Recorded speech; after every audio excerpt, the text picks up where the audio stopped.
Jack and the বিনস্টক।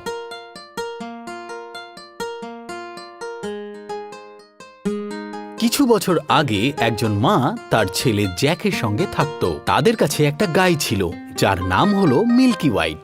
তার দুধ মার্কেটে বিক্রি করে তারা তাদের জীবনযাপন করত। জ্যাক খুবই চালাক একজন ছেলে, কিন্তু তার মাকে কোনোদিনও সাহায্য করত না।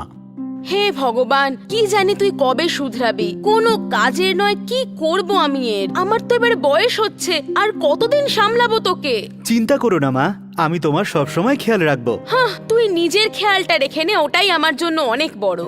এরকম ভাবেই চলতে থাকলো। তারপর একদিন জ্যাকের মা বাজারে দুধ বিক্রি করতে গেল আর একদম ভয় পেয়ে গিয়েছিল। Jack, Jack! হ্যাঁ, কি হয়েছে মা? তুমি ঠিক আছো তো? ও জ্যাক, দেখ না কি হয়ে গেল। মিল্কি হোয়াইটের দুধ শেষ হয়ে গেছে। জ্যাক, এবার আমরা কি করব? টাকা কোথা থেকে আসবে? একদম চিন্তা করো না মা, আমি তো তোমায় বলেছি সব ঠিক করে দেবো। কিন্তু এবার আমরা কি করব? মা, মিল্কি হোয়াইট আমাদের অনেক উপকারে এসেছে, তাই এবার আমি ভাবছি যে আমি ওকে বাজারে নিয়ে গিয়ে অনেক টাকায় বিক্রি করব। তারপর জ্যাক মিল্কি হোয়াইটকে বিক্রি করার জন্য বেরিয়ে পড়ল, আর সামনে যেতেই একজন দাড়িওয়ালা লোককে দেখতে পেল। আরে দাঁড়াও, এত সকাল সকাল কোথায় যাচ্ছ আমার বন্ধু? আমার গরুটা দুধ দেওয়া বন্ধ করে দিয়েছে, সেই জন্য ওকে আমি বাজারে বিক্রি করতে নিয়ে যাচ্ছি। তোমার ভাগ্যটা ভালো, দেখো আমার কাছে কি রয়েছে। আরে এগুলো দেখে তো সাধারণ বিনস মনে হচ্ছে। আরে না না না না না, এটা কোনো সাধারণ বিনস নয়, এটা জাদু বিনস। একটা কাজ করি, তুমি এই জাদু বিনসটা নিয়ে নাও আর তার পরিবর্তে তোমার গাইটা দাও। কিন্তু এরকম বোকামিটা আমি কেন করতে যাব বলুন আমায়? আমি যেমনটা বললাম, এটা সাধারণ নয়, জাদু বিনস। যদি এটা সকালে বীজ পোতো তাহলে সন্ধ্যাবেলা আকাশ ছুঁয়ে যাবে। আপনি কি আমার সাথে মজা করছেন? একদমই না আমার বন্ধু, এই নাও আর জাদুটা দেখো। জ্যাক্স বিন নিয়ে বাড়ি চলে গেল। ওর মনে হলো মা এটা দেখে ওকে বাহবা দেবে। কি? বিনস গুলোর জন্য তুই গরুটা বেচে দিলি? এই ছোট বিনস গুলোর জন্য? আমি জানতাম তুই পাক্কা কোনো না কোনো গন্ডগোল করবিই করবি। জ্যাকের মা বিনগুলোকে নিয়ে জানলা দিয়ে ফেলে দিল। পরের দিন জ্যাক সকালে উঠে একটা অদ্ভুত দৃশ্য দেখল। বিন এতটাই বড় হয়ে গেছিল, মনে হচ্ছিল যেন আকাশ ছুঁয়ে ফেলেছে। হে ঈশ্বর, আমি কি স্বপ্ন দেখছি নাকি? জানি না এই পথটা কত দূর গেছে, আমাকে নিজেই এই গাছে চড়ে দেখতে হবে। ওই গাছটা দেখে জ্যাক জানলা থেকে লাফ দিল আর সাবধানে গাছটাতে উঠতে লাগলো। ও উঠতে থাকলো ওপরে, আরো ওপরে। তারপর একটা রাস্তা দেখতে পেল, যেটা একটা বড় মহলের দিকে যাচ্ছিল। সেখানে একটা লম্বা আর অদ্ভুত ধরনের মহিলা ছিল। জ্যাক ওর কাছে গেল। গুড মর্নিং ম্যাম, আপনি কি আমাকে কিছু খাবার দিতে পারেন? খাবার? বাচ্চা, তুই পালিয়ে যা, না হলে তুই আমার স্বামীর খাবার হয়ে যাবি। ওর আবার তোদের মতো ছোট ছোট ছেলে মেয়ে খেতে খুব মজা হয়। ও ম্যাম, প্লিজ আমাকে সাহায্য করুন, সত্যি কথা বলছি, আমার ভীষণ খিদে পেয়েছে। চল, ঠিক আছে, আমার সাথে আয়। জ্যাক ওর সাথে কিচেনে গেল। এই রইলো ব্রেড আর চিজ, কিন্তু আগে জল দিয়ে জাগটা ধুয়ে নে, আর তাড়াতাড়ি কর যাতে আমার স্বামী উগার আসার আগেই হয়ে যায়। জ্যাক খুব তাড়াতাড়ি খেতে শুরু করলো। তবে হঠাৎই তখন একটা আওয়াজ শুনতে পেল, যেটা বাড়িটাকে কাঁপিয়ে দিল। ওই মহিলা তখন জ্যাককে ওভেনের ভেতর লুকিয়ে রাখলো। ওগার খাওয়ার জন্য তার থলেতে তিনটে গরু ধরে এনেছিল। শোনো, এই নাও, আজ আমি খাবার সময় এগুলোকে খাবো। ফি ফাই ফো ফাম, আমি একটা মানুষের গন্ধ পাচ্ছি। ও এখানে আছে না নেই? যদি ওকে পাই তাহলে ব্রেডের সাথে খাবো ওকে। ওফো, তুমি কাল রাত্রে যে ছেলেটা খেয়েছো তুমি তার গন্ধ পাচ্ছো। ঘরে এখনো ওই গন্ধটা পাওয়া যাচ্ছে। তুমি নিজের ঘরে যাও, আমি খাবারটা ওখানেই নিয়ে আসছি। যখনই ওগার তার ঘরে গেল, জ্যাক ওভেন থেকে বেরিয়ে এলো আর ওখান থেকে পালানোর চেষ্টা করলো। ইতিমধ্যে ওগারের স্ত্রী তার সামনে চলে এলো। যতক্ষণও ঘুমিয়ে না পড়ে ভালো হবে তুমি থেকে যাও। ও যদি তোমাকে একবার দেখে নেয় তাহলে আজ রাত্রে তুমি ওর খাবার হয়ে যাবে। জ্যাক ওগারের ঘুমানোর জন্য অপেক্ষা করলো। যখন ওগারের খাবার খাওয়া শেষ হলো, তখন তার স্ত্রীকে ডাকলো। শোনো, আমাকে সোনার মুদ্রা ভরা ব্যাগটা দাও। ওগারের স্ত্রী তখন তাকে দুটো সোনায় ভরা থলে দিল আর ও সেটাকে গুনতে গুনতেই ঘুমিয়ে পড়ল। জ্যাক এই চান্সটা মিস করতে চাইছিল না। ও আস্তে আস্তে ওগারের কাছে গেল আর একটা থলে নিয়ে নিল আর বাড়ির দিকে দৌড়াতে লাগলো। ও থলেটা ফেলে দিয়ে তারপর নিচে নামতে লাগলো। সব কয়েনগুলো বাড়ির বাগানে গিয়ে পড়লো। যখনই জ্যাক নিচে নামলো তখনই সে মাকে ডাকলো। মা মা দেখো আমি কি নিয়ে এসেছি। আমরা এই সোনার কয়েনগুলো বিক্রি করে সমস্যার সমাধান করতে পারি। ও জ্যাক, এইবার তুই কোনো গন্ডগোল করিসনি তো? না মা, একদমই না। তোমার আমার উপরে ভরসা নেই? জ্যাকের মা খুবই খুশি ছিল। এরপর কিছুদিন পর্যন্ত ওরা খুবই খুশি ছিল, কিন্তু খুব তাড়াতাড়ি সমস্ত কয়েনগুলো শেষ হতে লাগলো। জ্যাক আবার ওই বিনস্টকে ওঠার কথা ভাবলো আর নিজের ভাগ্য পরীক্ষা করলো। একদিন সকালে ও বিনস্টকে উঠলো আর সেই রাস্তা দিয়েই ওগারের মহলের দিকে গেল। ওগারের স্ত্রী দরজাতেই দাঁড়িয়েছিল আর জ্যাক ওর কাছে গেল। শুনুন ম্যাম, আপনি কি আমাকে কিছু খাবার দিতে পারেন? আমার ভীষণই খিদে পেয়েছে। এখান থেকে চলে যা।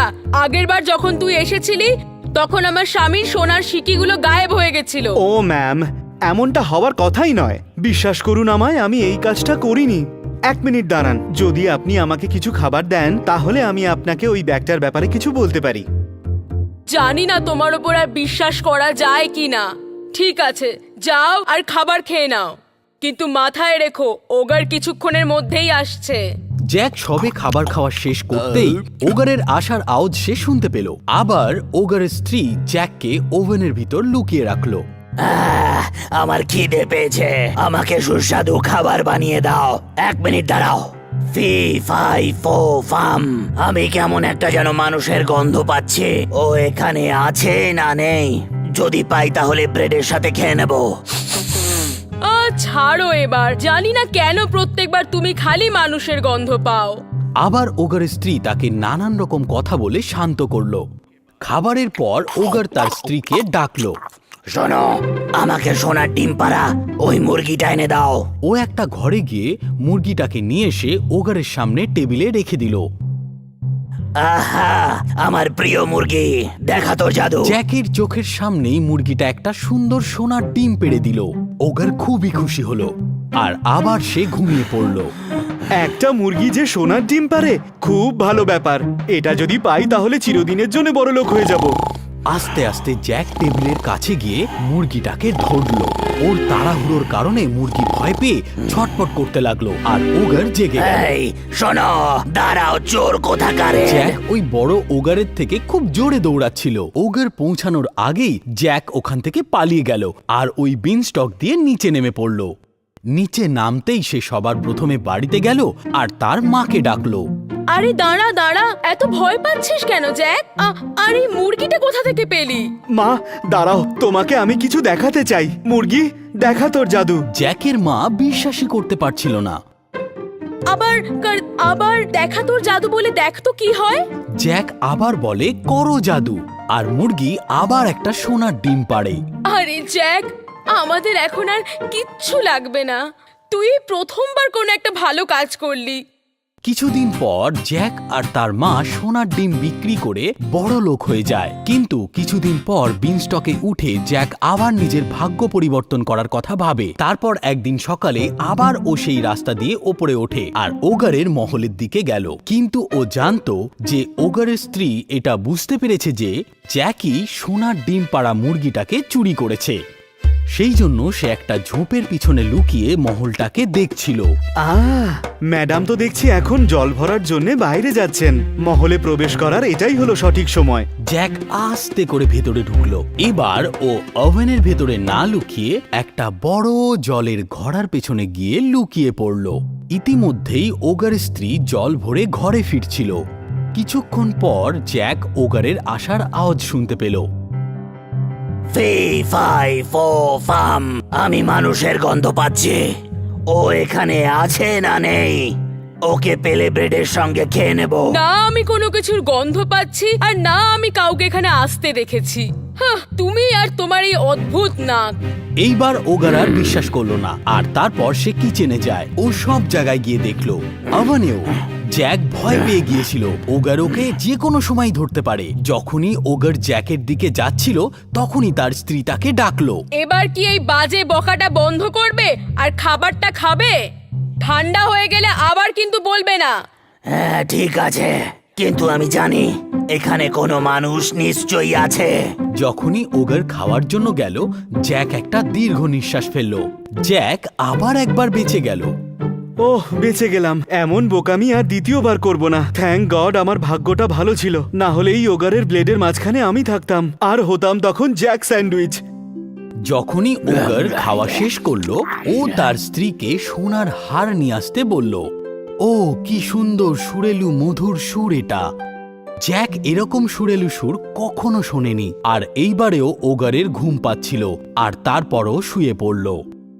জ্যাক কিছুক্ষণ দাঁড়ালো, আর তারপর আস্তে আস্তে ওই হাড়ের দিকে গেল, আরো গিয়ে ওই ম্যাজিক্যাল হারটা নিয়ে নিল। কিন্তু না, হার বাজা বন্ধ করলো, আরো চেঁচাতে লাগলো। মাস্টার মাস্টার, কেউ আমাকে নিয়ে যাচ্ছে। ওগার যখনই জাগলো তখন দেখলো যে জ্যাক হার নিয়ে খুব জোরে দৌড়াচ্ছে। ওগার খুব রেগে গিয়েছিল। ও নিজের অস্ত্র তুললো আর জ্যাকের পিছনে দৌড়াতে লাগলো। জ্যাক ভয় পেয়ে আরো জোরে দৌড়াতে লাগলো। এখন ছোট জ্যাক এত বড় একটা ওগারের কাছে কিভাবে বাঁচবে? দেখতে দেখতেই ওগার জ্যাকের কাছে আরো কাছে চলে এলো। জ্যাক কোনো প্রকারে বিনস্টক পর্যন্ত পৌঁছালো আর নিচে নামতে লাগলো। ওগারও জ্যাকের সাথে সাথে নিচে নামতে লাগলো, যার ফলে বিনস্টকটা জোরে জোরে নড়তে লাগলো। অন্যদিকে জ্যাকের মা জ্যাককে অনেকক্ষণ ধরে বাড়িতে খুঁজছিল।